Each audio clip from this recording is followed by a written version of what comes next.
I'm a 26-year-old woman, and until a few months ago, I thought I knew exactly who I was. That changed when I got a Facebook message from someone named Olivia, a 29-year-old woman who claimed we were long-lost sisters. At first, I thought it was one of those weird scams. You know, the ones where someone promises a fortune or claims to have shocking family secrets. But Olivia didn't ask for money or seem sketchy. Instead, she wrote about memories of a younger sister who was taken from her family years ago. I didn't take it seriously at first. It sounded crazy. Who gets kidnapped and grows up never knowing? But the details she included were specific. She mentioned a time frame that lined up eerily with my early childhood and claimed she had spent years trying to track me down. What really got me, though, was a picture she attached, a photo of her with a woman she said was our mom. The woman in the picture looked ...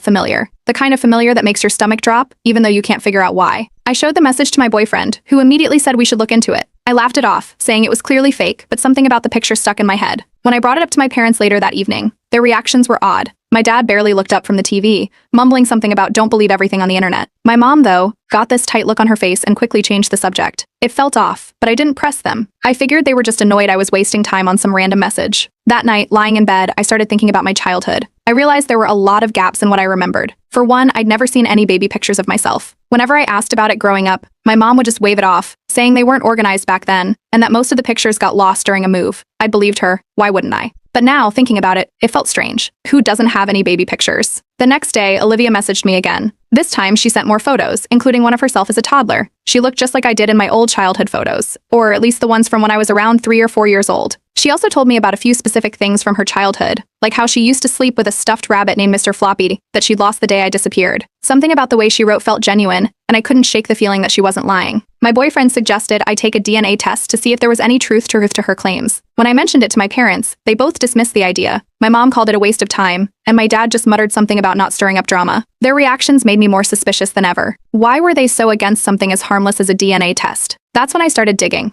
I pulled out my birth certificate, something I hadn't looked at since I applied for my first job. At first glance, everything seemed normal, but then I noticed something weird. The certificate had been issued years after I was supposedly born. I Googled it, and apparently that can happen in adoption cases or under unusual circumstances. It was enough to make my heart race. Over the next few days, I started asking questions. When I casually mentioned my birth to an aunt at a family gathering, she gave me a strange look and said, "Well, you know your parents had a tough time back then." When I pressed her for details, she got flustered and changed the subject. Another relative told me I'd been a blessing during a rough time, but when I asked what that meant, they shrugged and said they didn't remember. At this point, I couldn't shake the feeling that something wasn't adding up. I decided to meet Olivia. We picked a neutral place, a coffee shop, and when I walked in, it was like looking in a mirror. We had the same eyes, the same nose, even the same way of laughing nervously when we sat down. She told me about her life growing up, how her mom had always talked about the little sister they lost. Her story was detailed, down to the kinds of games they used to play before I supposedly disappeared. After that meeting, I went straight to my parents. I didn't accuse them of anything. I just asked questions. They doubled down, insisting Olivia was manipulating me and trying to cause trouble. My mom even teared up, saying I didn't understand how much they loved me. It didn't feel like an answer, though. It felt like deflection. That night, I ordered a DNA kit online. I didn't tell anyone, not even my boyfriend. It felt like the only way to get real answers. While I waited for the results, I spoke to a close aunt who'd always been a little more honest than the rest of the family. She didn't give me much, but she did say, "There's a lot about your early years that's ... complicated." She wouldn't elaborate no matter how much I pushed.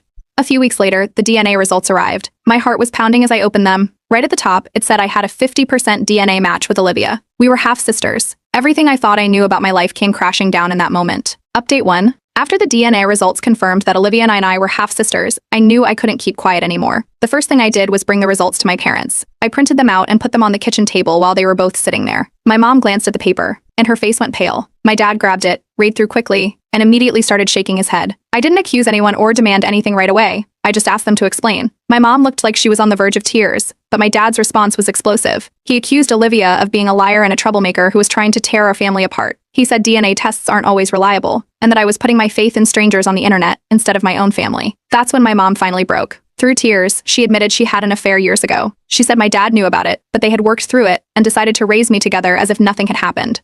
She was adamant that I was their child and that the idea of a kidnapping was absurd. My dad looked furious at her or me. I couldn't tell. He accused me of being ungrateful and said I was falling for Olivia's manipulations.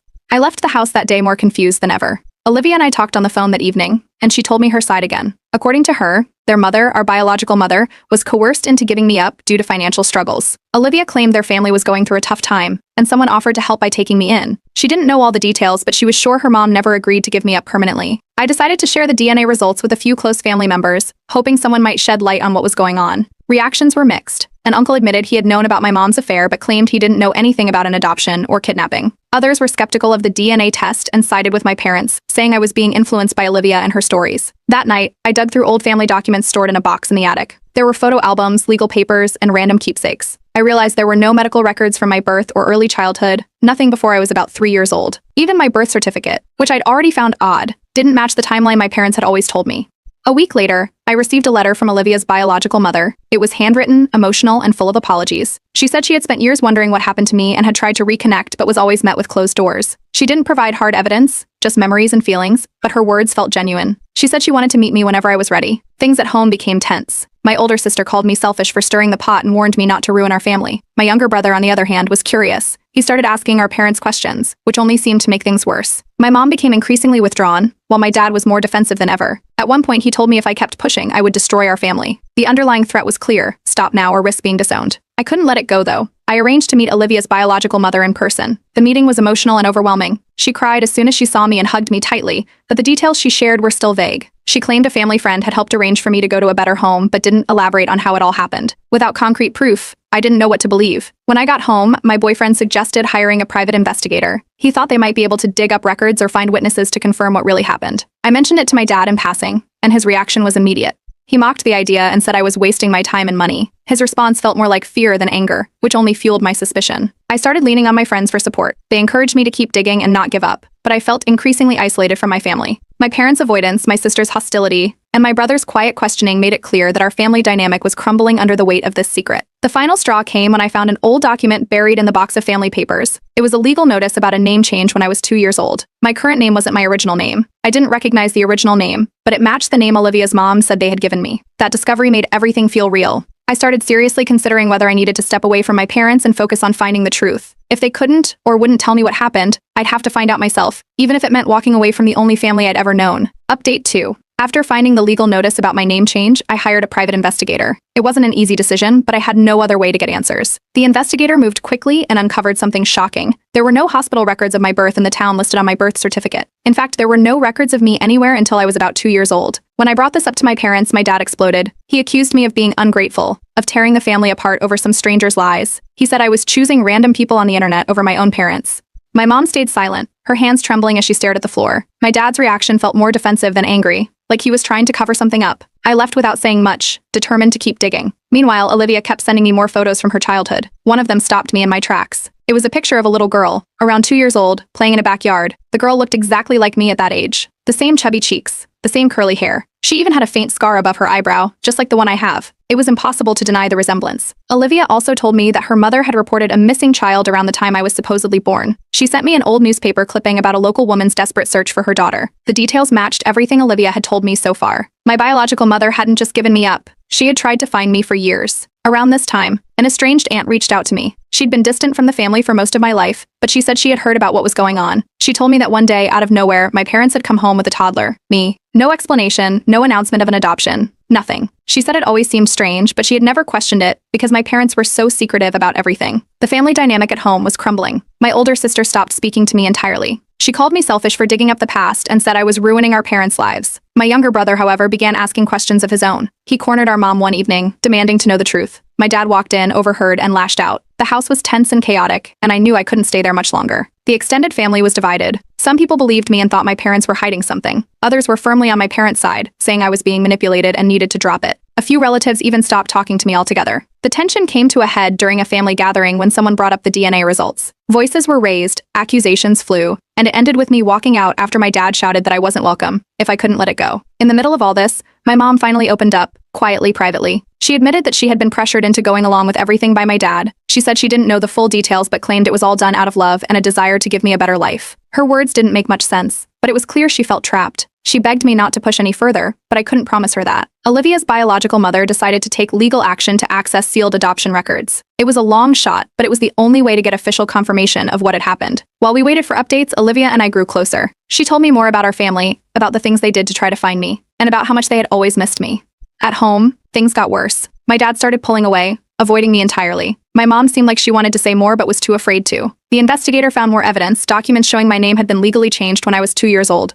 There were no prior records of me under that name or any other. It was like I hadn't existed before then. I decided to cut contact with my parents temporarily. I couldn't keep living under their roof, surrounded by half-truths and tension. I moved in with a friend and focused on gathering as much information as I could. It was a painful decision, but it felt like the only way to move forward. With Olivia and her mother's help, we began piecing together a timeline. Everything pointed to the same conclusion: I hadn't been born into my family, I had been taken. The truth was finally starting to emerge, but it felt like the beginning of an even bigger battle. Update 3. Maya. The adoption records were finally unsealed, and they confirmed what I had feared all along. I had been adopted under highly unusual circumstances. The documents didn't match the story my parents had told me growing up. There was no mention of an official agency or formal adoption process. Instead, there was vague language about a private arrangement that raised more questions than answers. When I confronted my parents with this new information, things escalated quickly. My father denied everything, claiming he didn't know anything about the adoption. He tried to shift the blame entirely onto my mom, insisting it had been her decision, and he had just gone along with it. My mom looked defeated, tears streaming down her face. But she didn't argue.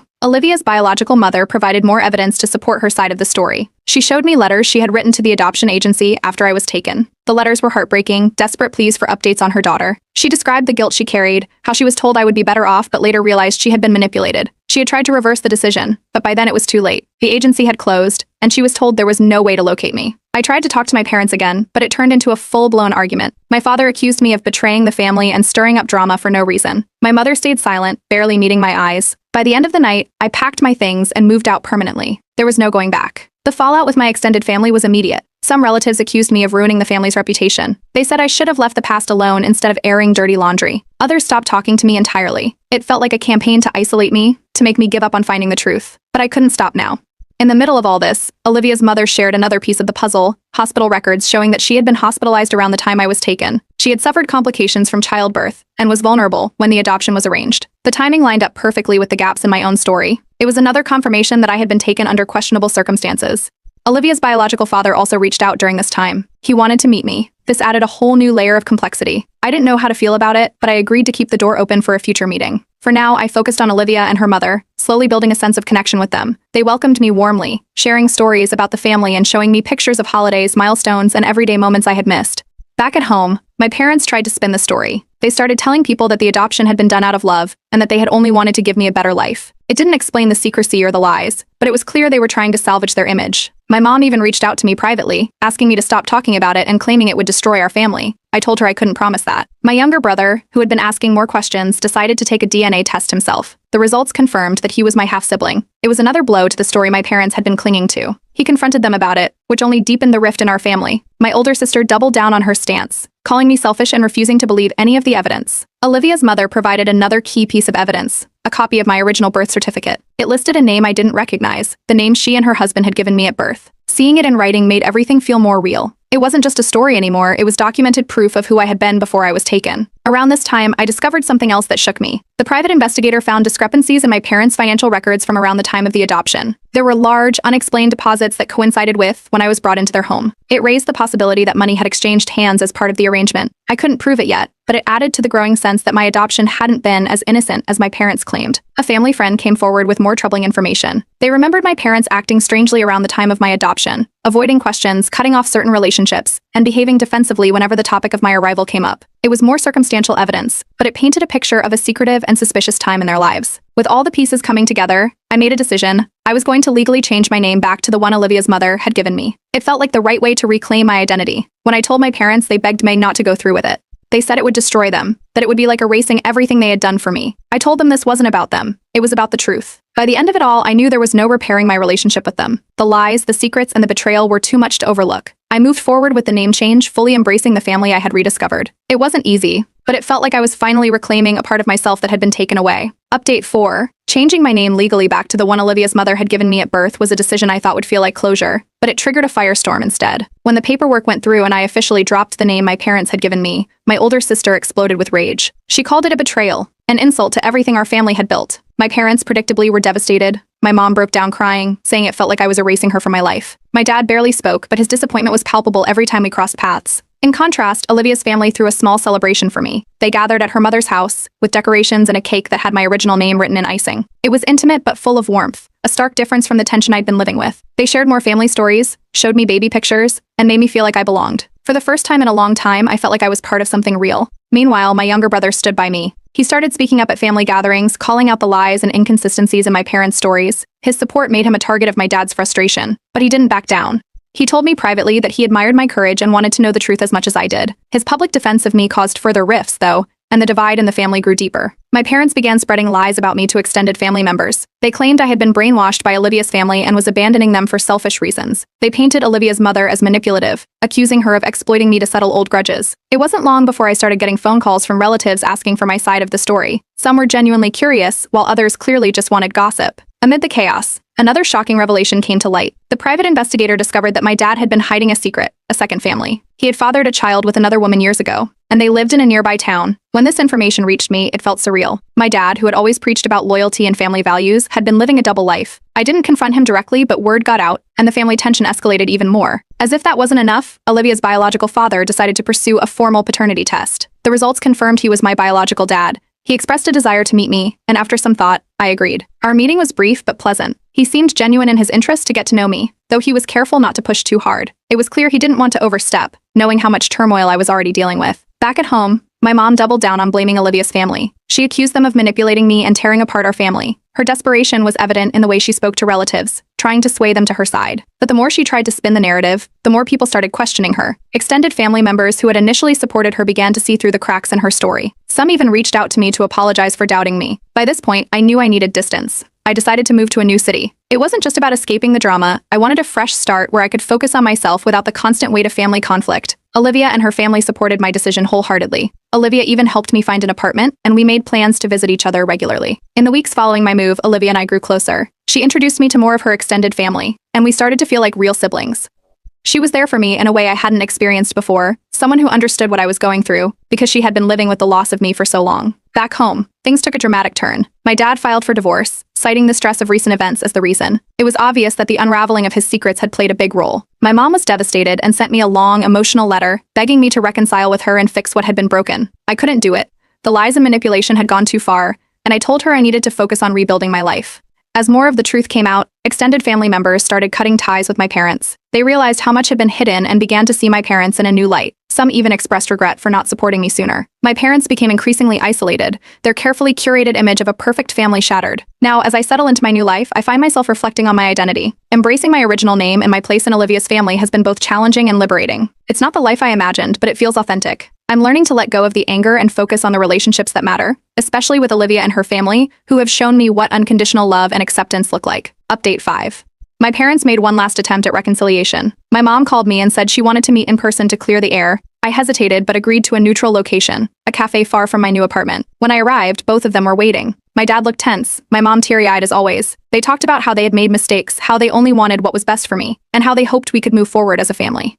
But then came the conditions. They wanted me to drop all ties to Olivia's family, stop talking about the past, and focus on the future. It was clear they weren't taking responsibility for what they had done, only trying to rewrite the narrative. I told them no. I couldn't pretend none of this had happened. That was the last time I saw them. In the weeks that followed, I grew closer to Olivia and her family. Olivia and I worked together to support her mom, who had been carrying years of guilt over losing me. She had never forgiven herself for trusting the wrong people, and every story she shared about her efforts to find me made it clear how deeply she had suffered. We encouraged her to seek therapy, and I joined her for a few sessions to show my support. Slowly, she started to heal. Back home, my dad's double life finally caught up with him. The second family became public knowledge after his son from that relationship, a boy in his late teens, posted about it on social media. The post went viral within our town, causing a ripple effect of drama.